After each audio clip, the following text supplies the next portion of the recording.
એનો અધિકાર માત્ર આચાર્ય ભગવંતોને છે, એ જ એની આરાધના કરી શકે.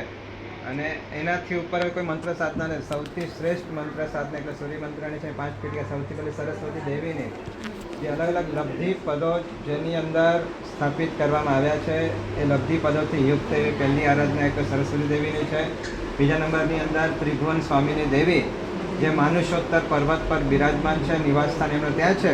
અને સૌભાગ્યની વૃદ્ધિ કરાવનારો અને જે તપસ્વી હોય તપની અંદર બળ આપવાનું કામ આ ત્રિભુવન સ્વામીની કરતા. એટલા માટે આચાર્ય ભગવંતનો આશીર્વાદ દેવામાં આવે છે કે જેને મોટી તપસ્યાઓ કરવી હોય તો ગુરુ આચાર્ય ભગવંતનો આશીર્વાદ લેવા જોઈએ.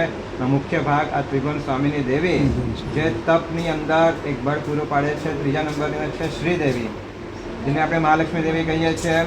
એવા પદ્મધ્રની અંદર અત્યારે આપે જે કલ્પસૂત્રની અંદર સાંભળ્યું ચોથું સ્વપ્ન કે એમનો ભવન કેવો છે, એમના આત્મરક્ષકો કેવા છે, તો 1.25 કરોડની આસપાસ જેમના આત્મરક્ષકો છે. તો આ શ્રીદેવી એમની આરાધના એ આચાર્ય ભગવાન ત્રીજી પીઠિકામાં કરે. ચોથા નંબરની અંદર છે ગણિપીઠક યક્ષરાજ, જેને ગણપતિ જેવા દેખાય છે, ગણપતિ નથી પણ ગણિપીઠક યક્ષરાજ છે.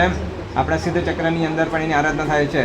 જીન પ્રવચનાધિષ્ઠાયકાય શ્રી ગણિપીઠક યક્ષરાજાય નમઃ એટલે સિદ્ધ ચક્રના પણ અધિષ્ઠાયક દેવ છે અને સૂર્ય મંત્રના પણ અધિષ્ઠાયક દેવ એટલે કે આ ચોથા ગણિપીઠક યક્ષરાજ. 5મી પીઠિકા મધ્યની ગૌતમ સ્વામીની જેની અંદર 64 ઇન્દ્ર, 16 વિદ્યા દેવી, 24 યક્ષદેવ અને 24 યક્ષિણી દેવીની આરાધના જ્યાં ભેગી આવી જાય.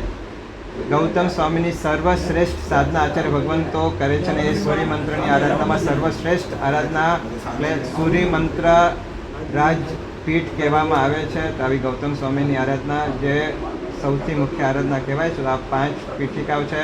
આ શંખની અંદર પણ આ 5 પીઠિકાઓ છે જે આગળ છે. આ શંખની અંદર સ્ફટિકના પણ જે 5 પીઠિકાઓ છે એની આરાધના અત્યારે આચાર્ય ભગવંતે એ ગોમતી ચક્ર એ સૌભાગ્ય લક્ષ્મી વૃદ્ધિ કારક એટલે એ અલગ અલગ મળી જા અહીં પૂજન કરેલું શ્રી યંત્ર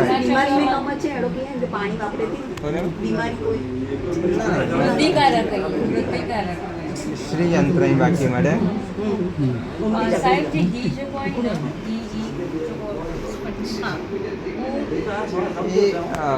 પાયરાઇટ સ્ટોન ચાવલ એવરેજ ઘણી આયા છે એ અલગ અલગ ચક્ર જ સ્ટોન યંત્ર ને મને અલગ અલગ ચક્રવાળા